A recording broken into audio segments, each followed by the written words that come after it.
we did the whole, hey girl, how you doing, greeting thing. And then I stopped the cameras and I went behind stage and I said, so tell me, what do you want? What do you want to happen here?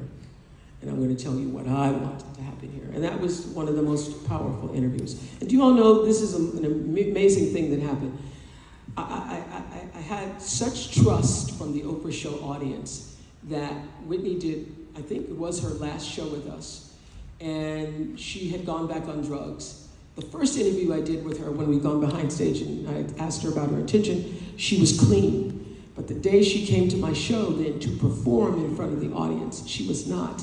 And she fell off of the stage. And I knew that if that story got out that she'd fallen off of the stage, that she would be destroyed by that. And so even though the audience was there and the audience had cameras, I begged them not to put those pictures out because it would ruin her life, and they did not. And what about... That would not happen today, I can tell you. Yeah. What about... Before I let you go, what is one question you're surprised that nobody asked you? Uh-oh. That's a good one, baby. What's the one question you would like to ask me that no one has asked me? That's an even better one. Now, how you gonna hit me back with because I don't know the questions. I don't know what you want an answer to. What is a secret conversation you have had on the side with somebody in the industry that you have never told, but it will make an impact on the industry? It would shake a table. Oh my goodness. That's a good question. Baby, if I tell you who I had the secret conversation with, it's gonna shake the table. You asked me. You asked me what I want. I love to know. Jesse Jackson. Okay. That's it. What? Shake table. Shake table. Because our brother's no longer with us. Yeah. And it would be unfair. So you gotta play fair. Because I will not speak of a person about any conversation, about any incidents, about anything that they cannot say yes or no to. Because when you do that, that becomes unfair to the baby. Because they don't have they can't say, well, yes, that happened or that didn't happen. But I'll just say, brother Jesse Jackson. And it wasn't a bad thing. It was just brother Jesse Jackson. Yeah, Oprah actually recently talked about Whitney Houston in an interview. Oh, that's why you said, okay, well, there's that. She said that Whitney, kind of passed out. It might have alluded to maybe. Didn't Oprah fall on stage? Wellness to me means all things in balance. And balance doesn't mean all things are equal or at peace at all times. Wrong shoes. No, I ain't seen it. And we didn't see we didn't see how she tripped, nothing. She just went down. We saw that. We saw her. She was walking and bam. And everybody was like, well, she said the shoes. Okay. Well, what was wrong? So, and as we're laughing about it and making light of it, just for me, how do you speak about someone that can't defend it? That, just in my humble opinion, it takes it different. Because that woman can't say yes or no. And now you just want everybody to take your word because you're the great Oprah Winfrey. And you just take my word that that's what happened. That, I believe, is unfair. I believe that's unfair. And I still love my sister, Oprah Winfrey. Let me be clear about that. People think in correction it means you don't love. It's simply just correction. And I remember Gary Owens said one time, Gary Owens, the white comedian, he said one time, how can Monique say that she love him and then she say this? Because that's called blackness. We know how we do it in our community. And I don't care how many black women you get with or marry, you're not black, so you wouldn't understand me saying. These are the kind of gems that she drops. Yeah. Even me, I've been in here in the game for 57 years, and a subject will come up, and most people don't even know that Monique even talks like this. It drops jewels. I'm sitting here mesmerized. Me too. I really am. The eyes, like yeah. But I'm not saying anything but the truth. Right. And we've gotten so far removed from the truth. When you hear it, it makes you go, "Ooh, well, wait a minute, why?" Yeah. Because it's simply the truth. Yo, it's Big Ant, the spokesman, man. We back. Another edition of Urban Politicians TV, UPTV. Make sure you stay on your pivot at all times, man.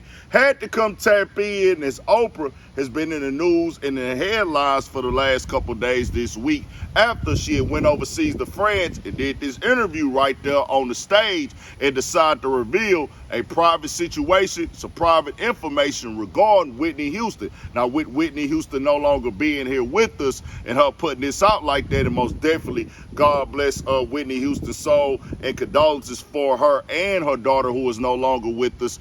Her putting this out there most definitely rubbed people the wrong way. And as you see right there, somebody that spoke out on it, and there's been others as well who've been having things to say. Monique, now she was on 92Q, a radio station out there in her hometown, Baltimore. And if you listen to it, the way, that's why I put more of the clip on there so y'all can see.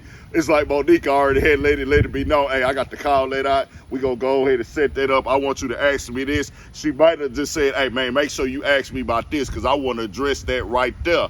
And I'll be all the way real with you, bro. Monique, I got the 1,000% agree. She kept it all the way solid, man. The whole thing, she's put it all, wrapped it where if you one of us and you black, you completely understand we ain't supposed to be doing stuff like that in the eye of the public, especially with Oprah being that big and that voice for you to go put it out there to the world. It's like, come on, dog, don't do nothing like that. For the simple fact, one of the things is, it's the way you said it. She wasn't clean. She wasn't clean. And it's like, whether she was or not, we know that Whitney Houston, one of our legendary singers, man, one of the greatest to do this stuff and have this go on. And then, of course, the situation with Clive Davis just recently passed. It's just one of these things, bro, where it's like, why go up there and say that right now? Like, just keep it at 100 where, yes, we know she struggled. That was not a secret at all. But can you for sure confirm that she failed because she was high or something like that? And then she don't get to say, well, man, I just tripped as well. That's why people go reference, you done fell on stage before. How can you just say she failed because she was high? She could have tripped off the stage while she was performing, and you could have just held it down, but to jump out there and put it out there in the eye of the public. Now, true, people tell stories about people that passed away all the time, bro. It never, you got stories that people tell like, hey, well, that was some private stuff, or I'll tell you a story. We didn't make this public, but we know it's not a negative light. This one right here was said in a negative thing where, hey, yeah, you talking about the loyalty of your fans on your show and things like that. It wasn't, hey, let me make Oprah look, make Whitney Houston look good in this situation. You was bigging up your audience and the impact that you had in your show at that point in time and how that wouldn't happen no more in today's time. It wasn't put out there like, man, you know, Whitney Houston came through for me one time, I needed her, or, man, let me tell you a funny story about me and Whitney Houston that y'all don't know about. It was like, hey, man, I'm gonna come on here and say how she wasn't clean. And it's like, bro, really? Did you really have to make that public? If the crowd kept it quiet and you asked them to keep it quiet, why tell it now? Was she not here to tell you the full, like, man, yeah, I was, or I wasn't, or man, I was straight. I really just tripped and fell. I could have didn't get no sleep. Who knows? And I've seen this happen before in this time. And it's certain things, bro, as a adult, certain decorum, certain discernment you just got to use with stuff like this. And she kept it real when she said with Gary Owens as well. Hey, man, it's certain things that black people are code and unwritten laws that we live by that you ain't gonna never get because it ain't in you. You understand what I'm saying? It just is what it is. I got to agree with Monique right there. Hey, she can raise it. Sometimes people can say Monique can be difficult, but when she coming on here spilling that real, man, I got to come on here 1,000% agree with her. She kept it all the way 100 right there. When she keeping it solid, we gonna say she keeping it solid. And she be giving boys the blues in that game, who big dogs, who they signed and got rich and turned up. Hey, ain't nobody above the program. I like it, Monique. Let's keep it 1,000. You need one of them to always be vocal and speak the truth. Tell me what y'all think about it. We got more coming, more videos, all that. 1,000 for shit show. Stay on your pivot.